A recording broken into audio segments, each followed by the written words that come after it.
परिवर्तिनी एकादशी व्रत कथा। भाद्रपद माह के शुक्ल पक्ष की एकादशी को परिवर्तिनी एकादशी के नाम से जाना जाता है। इस एकादशी के दिन शेष शैया पर निद्रा मग्न भगवान विष्णु अपनी करवट बदलते हैं, इसलिए इसे परिवर्तिनी एकादशी कहा जाता है। इस एकादशी को अनेक नामों से जाना जाता है, जैसे पद्मा एकादशी, जल झूलनी एकादशी, वामन एकादशी, डोल ग्यारस आदि। इस एकादशी के दिन भगवान विष्णु के साथ माँ लक्ष्मी का पूजन करने से विशेष सुख समृद्धि की प्राप्ति होती है। इस दिन भगवान श्री कृष्ण की पूजा करने का भी विधान है। इस दिन माता यशोदा का जलवा पूजन किया गया था। इसे पद्मा एकादशी भी कहा जाता है, क्योंकि इस दिन माँ लक्ष्मी का पूजन करने से आर्थिक तंगी दूर होती है। परिवर्तिनी एकादशी की व्रत कथा। युधिष्ठिर कहने लगे कि हे भगवान, भाद्रपद शुक्ल एकादशी का क्या नाम है, इसकी विधि तथा इसका महात्म्य कृपा करके कहिए। तब भगवान श्री कृष्ण कहने लगे कि इस पूरे स्वर्ग और मोक्ष को देने वाली तथा सब पापों का नाश करने वाली उत्तम वामन एकादशी का महात्म्य मैं तुझसे कहूँगा, तुम ध्यानपूर्वक सुनो। यह पद्मा परिवर्तिनी एकादशी जयंती एकादशी भी कहलाती है। इसका यज्ञ करने से वाजपेय यज्ञ का फल मिलता है।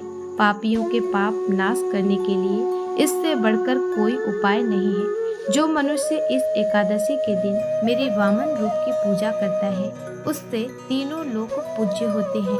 अतः मोक्ष की इच्छा करने वाले मनुष्य इस व्रत को अवश्य करें। जो कमल नयन भगवान का कमल से पूजन करते हैं, वे अवश्य भगवान के समीप जाते हैं। जिसने भाद्रपद शुक्ल एकादशी को व्रत और पूजन किया, उसने ब्रह्मा विष्णु सहित तीनों लोकों का पूजन किया।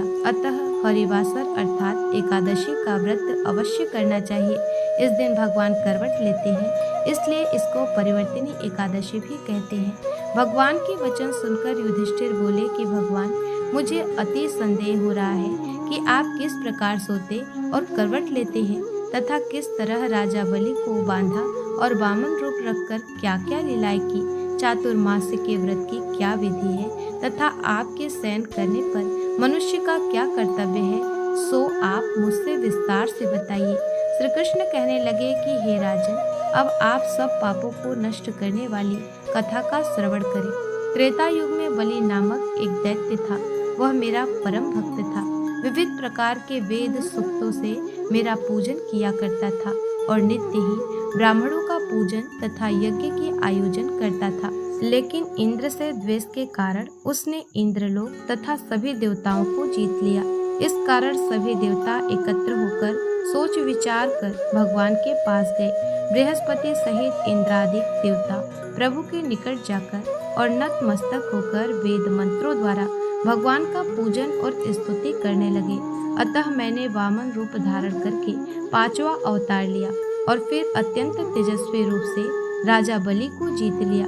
इतनी वार्ता सुनकर राजा युधिष्ठिर बोले कि हे जनार्दन, आपने वामन रूप धारण करके उस महाबली दैत्य को किस प्रकार जीता?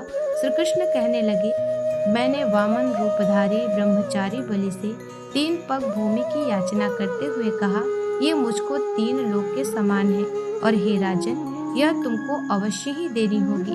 राजा बलि ने इसे तुच्छ याचना समझकर 3 पग भूमि का संकल्प मुझको दे दिया और मैंने अपने त्रिविक्रम रूप को बढ़ाकर यहाँ तक कि भूलोक में पद, भूवर्लोक में जंघा, स्वर्गलोक में कमर, महलोक में पेट, जनलोक में हृदय, यमलोक में कंठ की स्थापना कर सत्यलोक में मुख, उसके ऊपर मस्तक स्थापित किया।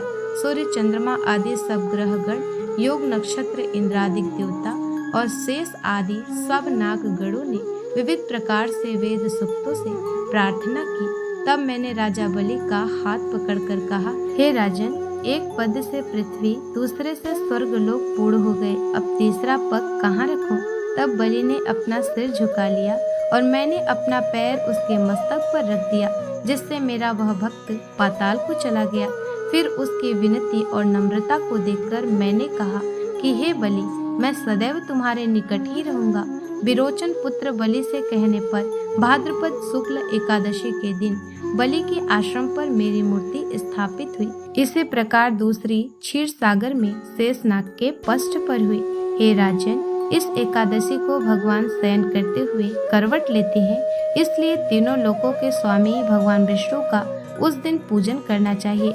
इस दिन तांबा, चांदी, चावल और दही का दान करना उचित है। रात्रि को जागरण अवश्य करना चाहिए। जो विधि पूर्वक इस एकादशी का व्रत करते हैं वे सब पापों से मुक्त होकर स्वर्ग में जाकर चंद्रमा के समान प्रकाशित होते हैं और यश पाते हैं। जो पाप नाशक इस कथा को पढ़ते या सुनते हैं उनको 1000 अश्वमेध यज्ञ का फल प्राप्त होता है। तो भक्तों, आशा करती हूँ कि आप सभी को ये कथा पसंद आई होगी। ऐसे ही धार्मिक कथा को श्रवण करने के लिए हमारे चैनल को सब्सक्राइब कर लें और कमेंट बॉक्स में जय श्री हरि लिखना ना भूलें। जय श्री हरि।